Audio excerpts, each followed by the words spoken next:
Здравствуйте, друзья! Hello, dear friends. My name is Stanislav, and together with the team, we are developing the Daughter Network in the Moscow region. And we have over 20 pizzerias managing. And I'm going to tell you today about how we were selecting the premises. We are always trying ways how to improve our business. We try to increase the profitability of our pizzerias and so on. But inevitably, we faced some kind of limit, some stealing. But what if you can increase the profitability of your future pizzeria before you even open it? It's about location. Historically, we started working in Moscow in the residential areas, and city planners forgot to create sufficient commercial area. And there are very few spots like that, and the rent is almost equal to the rent in the city center. In the pizzeria that's running, you can rectify a lot of things, but if it's located in the wrong place, then you have a very tricky task in front of you. Selecting the premises, analyzing what we did, we have come up with 3 principles of good premises. Good traffic. Line 1 is better than line 2. Of course, it'll be more expensive, but you get better traffic. More people, better revenue, and so on. We get rid of excessive area using any kind of approach we can, because it's expensive.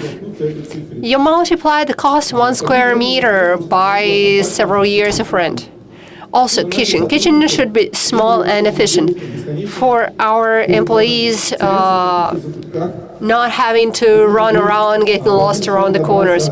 To have one step, just one human step between the oven and the packaging area, and this improves the profitability. Just an example of 2 our pizzerias, Moscow 1-5 and Moscow 1-3. It was number 2 and number 3 pizzerias in the city. Not a very poorly known pizza in Moscow, and we were. And Moscow 1-3 was working without delivery for the whole year. It was more prudent to deliver everything from 1-5. And guys kept emailing us asking, how come you don't have a delivery? After signing the first rent agreement, having a big area of 260 square meters, I was very happy. It was a very important street in this area. And so, wow, okay, we got big area, decent money. Other places were 2 times expensive. I felt very lucky. And 1 month later, we rented a different place, and it was considerably smaller, and the rent was the same. But 3 months later, we started getting worse, bad news. Compare these numbers. 10 million in 2016. It was a pain, and it was an anti-record back then. It was extremely expensive. At the same time, Moscow had 1 to 1.5 million of revenue, and Moscow 1.3. And brand became more famous and profitability grew. And we managed to get to a comparable revenue. And we got the opportunity to compare those pizza places. And you get such a situation that we have fewer costs for staffing in a smaller pizzeria. They walk around the kitchen less. Manager sitting next to the cash desk, and we don't need a cashier. And we earn 100 to 200,000 every month in this pizzeria. 12 months. What do you think this means for us? Okay. It's a very painful number. In big pizzeria, we need to work for 1 extra year just to get the payback. I don't know about you, but I'm not happy about when I think that you just to get to the break-even point, we have to work for 1 year. When you have smaller area, the payback period is shorter. Also, smaller area means better locations. And the question comes, how come you get decent venues? We learned how to work with that. And I'll give you an example of 3 pizza places, and I'll explain you why and how we work. Moscow 117 was the first pizza place opened close to the exit from the metro. It's the first thing that you see when you exit the metro is our Dodo Pizza. And this place was for rental forever, and there were a lot of companies renting that, but they kept leaving this area. 600 square meters, totally not our format, and we don't have experience in Moscow market with areas like that. So we opened 5 pizzerias in Moscow, and then we got an idea that we need an office. We need an office next to metro. And 600 meters from this point of view looks doable. And I started calling the realty agents who were posting this information that this is for it. And told you that we'll have a flagship 200 square meter pizzeria, and we'll have office next door. So please call the owner and communicate that. Well, I haven't heard a very enthusiastic response. And I don't think that they even contacted the owner. So then I called the only real estate agent that I knew in Moscow, who helped us with the previous rental, small area spot rental. And I told him my story, and I told him, if you make it, then I'm happy to give you a bonus. And a special feature of our market is that those who rent places don't give bonuses, don't give extra commission to the real estate agent. I don't know what that guy told the landlord, but we have concluded this agreement, and I gave him the commission, like the extra bonus, and every time now when we have a real estate guy between us and landlord, I tell them straightforward that we'll pay you because we need a good place.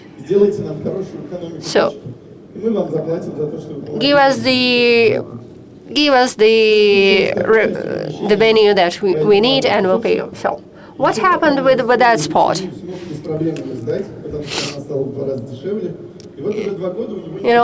For 2 years, this landlord doesn't have any issues, and we got our spot next to the metro station together with the restaurant. And it really simplified our development as a network, because it was easier to get people to have interviews when we are so close to the metro. It's very important to have a good location even in this sense. So the conclusion is, I suggest you look for places just by the area. Just filter by the area. 167 square meters, for instance. That's one of the recent examples.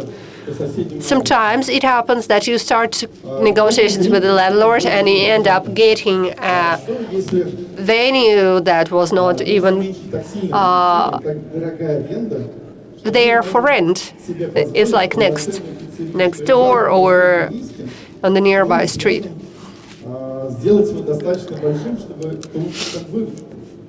Of course, there is a concern that we cannot ensure profitability if it's too small. But, we have two cases when it worked out well. I give you two cases and you can try and read something like that. University. Okay. The owner is refurbishing a very weird building. Well, fortunately, we were well known by then, and we are invited to have negotiations.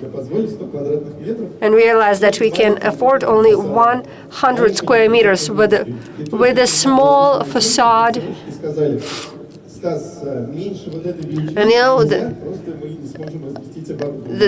the designers said that, well, okay, this is the minimum because of the equipment issues.